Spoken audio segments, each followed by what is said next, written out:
Hey free-to-play gang, welcome back to another video. So I'm sorry I should have gotten this video out a little bit earlier, but I got kind of busy with my real life stuff and all that. So I do have a brand new list of different divinates that I am going to prioritize because of some of the changes that they have made.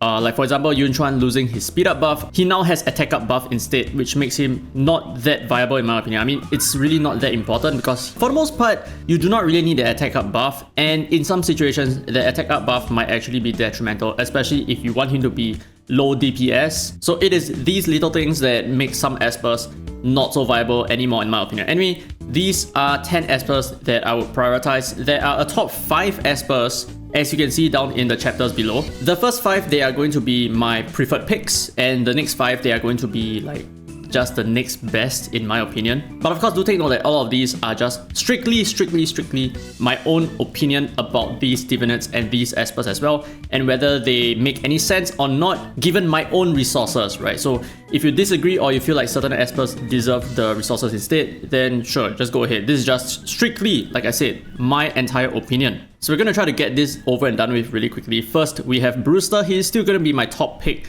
You might want to get him anywhere between D3 and D6 because that just gives him extra stats, and right now they have ramped up the base stats from 15% all the way to 30%, which is pretty big. So this alone is going to give him about 400 extra attack at max level. Okay, so it's slightly less than 400 attack, but we still have an additional 900 here for a total of 1300, which is an insane amount of attack power. Anyway, when the barrier has reload attack, Hahaha's final damage plus 25%, which is essentially his first skill, so he has a lot of initial burst and consistent DPS afterwards, especially if you have the ocean set on him. He's able to cycle his third skill more often and his second skill as well in some situations to give him more reload attack stacks, and that way he's going to deal a lot more damage with his first skill, right? So the users for him is going to be in PvP, Falsetto Fantasy, Sentinel Hunt, Celestial Anomaly as well, Trials, Chronos, Apep, Towers, Calamity Island. He has a lot of users, and I feel like this just pushes his utility a lot more, and in my opinion, this is probably like the most broken divinate there is right now. Now second might come as a surprise, I have Ahmed over here. Now the reason why Ahmed is my second choice is because we have to understand why and when his healing needs to come in, right? So the thing is, when World Stage is on cooldown, Prelude to Life's healing plus 20%, which is his first skill. So if his third skill is on cooldown, effectively, this is my PTR account by the way, that's why I have no skill ups over here. If his third skill is on cooldown, he has not a lot of effective healing anymore. His first skill is all that he has left, and while this is still a really good and powerful skill to heal, it is probably not going to be enough in a lot of situations, and with that, the increase in his healing capabilities is actually really helpful, really important. So from my experience using Ahmed, this is definitely going to make him a lot more powerful than he already is in many different contents. So for example, we have PvP, we have Falsetto Fantasy, we have Sentinel Hunt, which these two are essentially just the same. We have Celestial Anomaly as well, we have the Trials where he's just extremely strong in, we have Shadow Stream where he's quite useful, and we also have Fafnir for maybe some of the more early game players when you need extra heals, right? So even his D1, it also gives him extra 10% healing, which is really good. So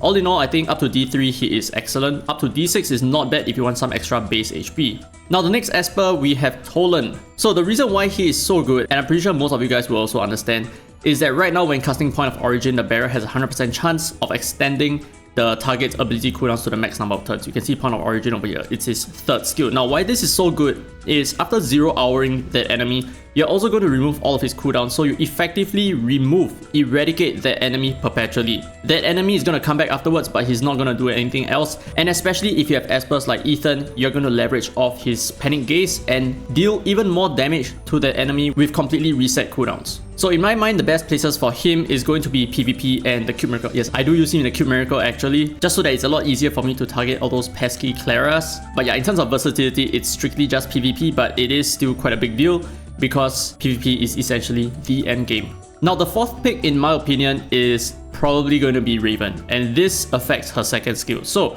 before casting Sunset, the barrier has a 100% chance of gaining attack up for 1 turn before casting Sunset. So this is really good in terms of her DPS output. If you're running faster sub R2 Unas without attack up buff, if you're running a faster Toland as well, fastest TF, fastest Nusi, or anything without an attack up buff. So she's going to provide extra attack for herself, which allows her to deal good amount of DPS with Sunset, and then following with some extra nukes and all that. So really good in terms of DPS output, but because this is more of like maybe initial DPS, then I think she is pretty much better at PvP and towers.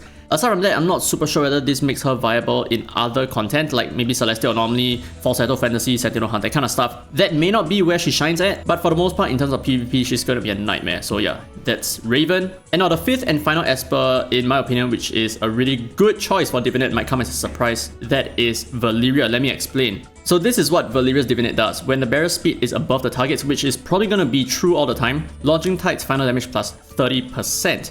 Now, Launching Tide is her first skill here, and as you can see, it goes up to 110% multiplier, which is not much, but the reason why this is so good is because of the speed scaling. Now, aside from that, she also has a passive that gives her snake shape every single turn that she completes, which means her basic attack, basic ability damage is always going to go up like crazy. She has one of the best S1s in the game right now in terms of DPS output. So possibly the most consistent single target nuker with 182% S1 multiplier, because 110% plus 30%, which is 140% times 1.3, which is 182%, but on top of that, we also have additional speed scaling. So if you think about it, if she has 200 speed, which I think most of you guys will have more than 200 speed, her S1 actually has a multiplier of 302%. This is nuts, man. And of course, on top of that, there is also a 75% chance of reducing the enemy's AP, sorry, 85% chance of reducing the enemy's AP by 30%, which is amazing single target nuking capabilities. This is really, really powerful for her. And I do think that you might even consider going D6 for her just for the extra base attack, which would be more than, I think, kind of close to 400, right? She has, oh, okay, she has only 1160 attack, which means it's about 300 plus extra attack, which is still pretty good. Anyway, these are the places that she's going to excel in. So we have the Falsetto Fantasy, we have the Sentinel Hunt, Celestial Anomaly as well, Trials, Shadow Fire, Shadow Glow, and Chronos. So these are the 5 Espers who, in my opinion, are probably like the best picks for Divinates. But like I said, these are just my opinion. If you disagree, let me know down in the comments below. Anyway, let's move on to the next 5 Espers who are less, I would say less effective overall because of, not because their Divinates are not as good, but maybe it has a lot to do with versatility as well. Okay, so the first Esper, we have Everett here, and this benefits his second skill, Valhalla Guardian. This is an excellent change because previously it benefited his Valkyrie's Glory, but now it's benefiting his healing skill. So when the bearer's HP is above 50%, which is probably always going to be true, his second skill's final damage plus 30%. And now with increased final damage over here, that also increases the healing that he does, because 30% of the damage that he does is then translated into extra healing for your entire team at R6. So bigger DPS from his S2 means bigger healing as well. Unfortunately, there aren't many places that he can be used in right now aside from PvP, which is why he's down here at position 6. So his only main use right now is just PvP. We used to use him in Trials because he's really good against AoE DPSing enemies, but because of how Trials are formulated right now where you can only use presets, he is completely irrelevant in Trials. And as such, I feel like maybe next time when they release content that makes him good, then he becomes more viable. But for now, he's just better off in PvP. So the 7th Esper on our list is going to be Leora. Now, when the bearer's HP is above 70%, Daylight Beam's final damage plus 20%, which is her third skill. Now, why this is so strong is because she always resets her cooldown at the end, at the start of combat, which means at the start of every single wave as well. So she's always using her third skill across different waves, which is why she is very viable in Chronos. But the problem with using her in Chronos is the second wave. Now, with this change here possibly going up to D6, there is a very likely chance, I would say, that she would be able to one-shot Chronos' second wave consistently with her third skill. Now, I don't think it's necessary for her to have a Divinate for that to work, but I think you might need her to be at R4, which is a very heavy investment, or maybe even R5. But now with Divinates, it's gonna be a lot easier for you to achieve such requirements. And of course, she gains attack up and all that kind of good stuff. So her Daylight Beam is very, very powerful. So her main users comes in PvP, Shadow Fire, Shadow Glow, and Chronos. Now the 8th and 9th Espers, they are all going to be very similar, so actually I'm not even going to show you them at all. So they are Tevor and Gaius, both of which have the exact same Divinates. Now, compare this 25% crit damage to Brewster, for example, 25% final damage. There is a very big difference between these two wordings. Now the difference between final damage and crit damage is final damage is essentially, if you're going to deal 10 damage, that increases 10 damage to 12.5 damage, right? That is what 25% means. But as for crit damage, that only changes the crit damage that you have.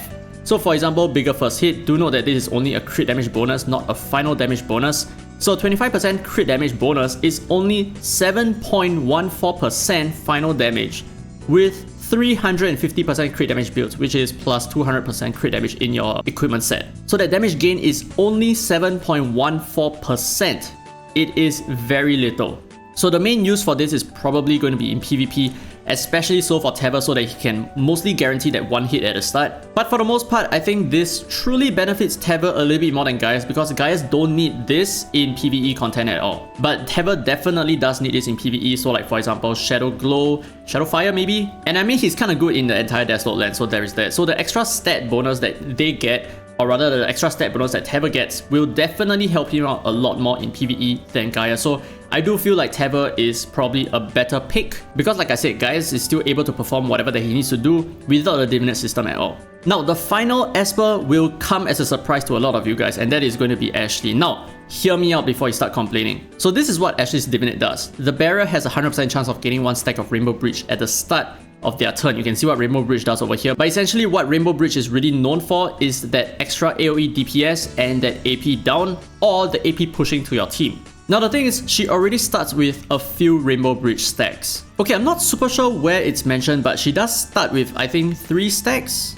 Is it 3 stacks? I'm not sure why is it. Wait, why is it not mentioned over here? Maybe it's her Ascension. Okay, I think it's probably kitted into Ascension where she starts off with 3 stacks. So with the 3 stacks plus the 5 extra coming from her third skill, that's gonna be 8 stacks, and it's very difficult for you to consume all of it, especially in PvP and especially in content where you want to use her. Like for example, in APEP and Chronos, if you're using her for speed running, you are never gonna run out of Rainbow Bridge. So is it really that necessary that you have many extra stacks of Rainbow Bridge whenever she takes her turn? That will mean that you want to use her in content that drags on for a longer period of time. But the thing is, in content that drags on for a longer period of time, the bosses are usually AP immune, which means that you're not going to benefit so much from the Rainbow Bridge AP reducing, but you can definitely benefit a lot from the AP gain whenever the boss lands a crit against you. And aside from that, you're also going to be able to deal just a little bit more extra DPS, like maybe 4,000 to 5,000 depending on how you have built her.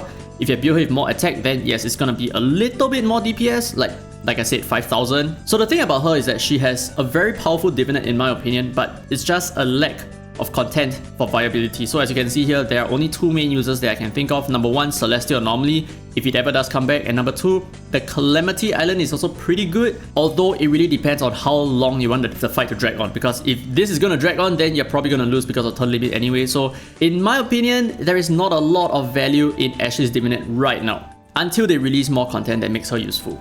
Okay, so anyway, these are the 10 Espers and the top 5 that I think are really well worth getting your Divinate for. Now, of course, there are some other small requirements, like for example, if you want to use Brewster's Divinate, you need him to be at R2 minimally. If you want to use Ahmed, there's probably no Rezo requirement. And if you want to use Toland, there's no Rezo requirement. Raven, maybe at R2 and above, I'm not super sure, but R0 still works equally well. Valeria, you might want to get her higher Rezo as well, just for more damage output and all that kind of stuff. Oh, and talking about Rezo, her Launching Tide, her first skill actually increases 10% final damage as well, which is, oh my god, this is nuts. So it's even more than 302%. I think it's probably 332%, I think. But yeah, anyway, with that said, if you have any other questions, comments, or concerns, feel free to leave it down in the comment section below. I'll get back to you as soon as I can. Anyway, all the best for your summons, and if you enjoyed today's content, don't forget to leave a thumbs up. It really helps the channel, and subscribe for more Dislyte content. Now that this has been Free to Play, and as always, I will see you in the next video.